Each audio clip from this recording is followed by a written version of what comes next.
discipline, order, force. These three words defined before the world what Nazi Germany was like and the values that both its soldiers and its leader, Adolf Hitler, represented. All of this, of course, was powered by an impressive propaganda machine, dependent on both the Führer and his right-hand man, Joseph Goebbels, the figure on whom Hitler depended to delineate both the national and international image of the Third Reich. Through furious speeches, a particular symbology, the cinema, the press and television, the Nazis captivated a population devastated by the horrors of war, and turned it into a mass that wanted to establish itself as a huge predator in Europe.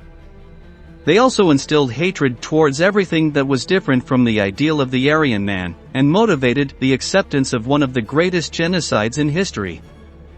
Join us in a new episode of Military History, to learn all about the terrible propaganda device of the Nazi Party.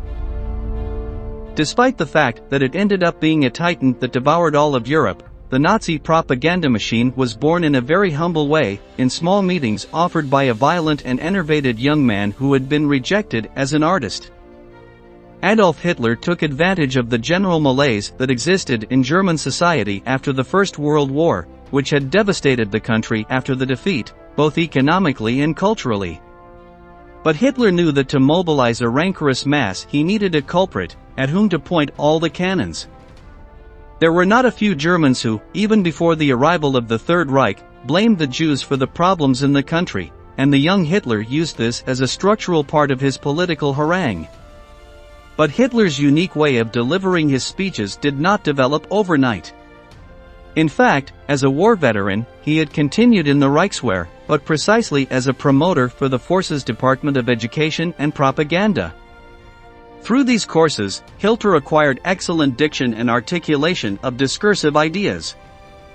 Regarding gestures, the young Führer had as a reference the dictator he admired, Benito Mussolini, who especially worked the energy of his body when it came to haranguing the fascist masses.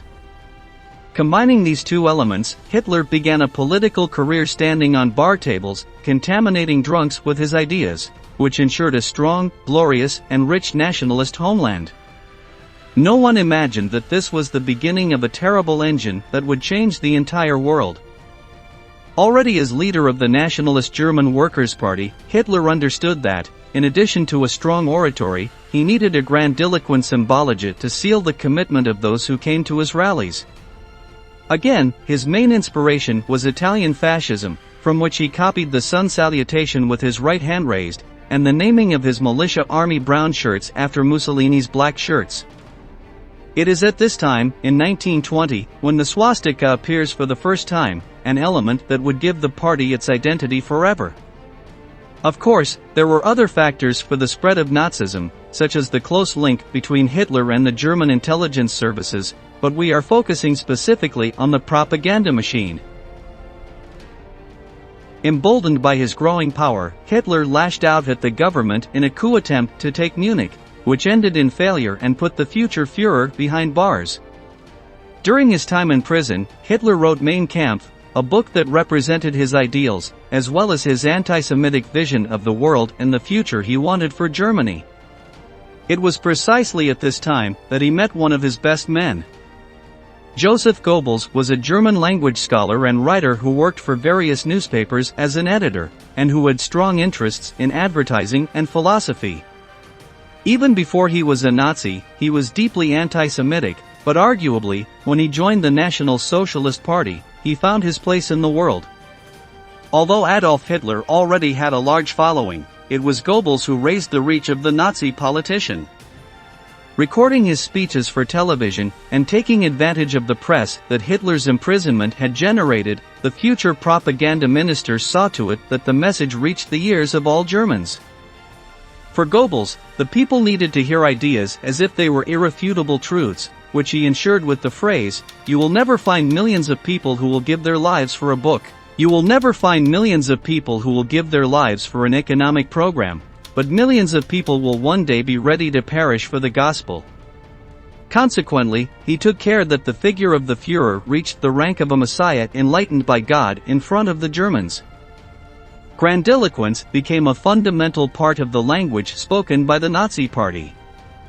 When Hitler became Chancellor, Goebbels organized a parade of 60,000 people carrying torches, evoking the passion of fire and the leader's ability to light up the German night. For acts like this, Hitler appointed him that same year Minister for Public Enlightenment and Propaganda. From this moment on, all cultural and intellectual activities in Germany remained in the hands of the writer, both for censorship and for production and dissemination. Theater, cinema, television and radio became tools to promote the ideas of the Nazi Party. In fiction, the Jews were portrayed as the villains, criminals of all kinds, completely disgusting and evil. The heroes or heroines, on the other hand, were beautiful young people belonging to the Aryan race, who were normally harassed or violated by the Jews. In the documentaries projected in cinema, whether they were feature films or filmed on television, a sea of soldiers faithful to the Führer was seen, who not only appeared in speeches, but also appeared attending sporting, cultural or educational events, or simply greeting his people. The radio was particularly relevant, and Goebbels forced the companies to manufacture cheaper devices, since he wanted the transmissions produced by the party to reach all homes, schools and factories, where the loudspeakers spat out the voice of the Führer or his followers. During World War II, Goebbels' aggressive stance intensified.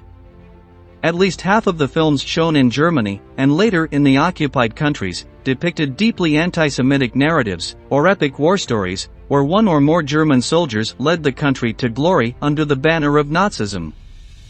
By 1942, Goebbels decreed that all films produced in the country must contain at least 20% pro-party propaganda, regardless of what they said. He also returned to write consecutive editorials for the newspaper Das Reich, the official media of the Nazi Party, which were read on radio programs. By 1944, the newspaper broke a sales record with 1,400,000 regular readers. Simultaneously, he encouraged the involvement of civilians in war activities, mainly through the collection of coats or supplies to send to the battlefront. However, as German power waned, Goebbels' speeches became more erratic and apocalyptic, even asking the populations of cities attacked by the Allies to give their own lives. At the same time, the Führer practically did not make public appearances, and commanded the war from his bunker in the Chancellery, for which the propaganda work was left on the shoulders of the minister. On April 30, 1945, surrounded by Soviet forces, Adolf Hitler committed suicide. The next day, Joseph Goebbels did the same, after supervising a dentist killing his children with morphine. Thus, the duo that created the most powerful political propaganda in history came to an end. Thank you for joining us until the end, and stay tuned for our next video.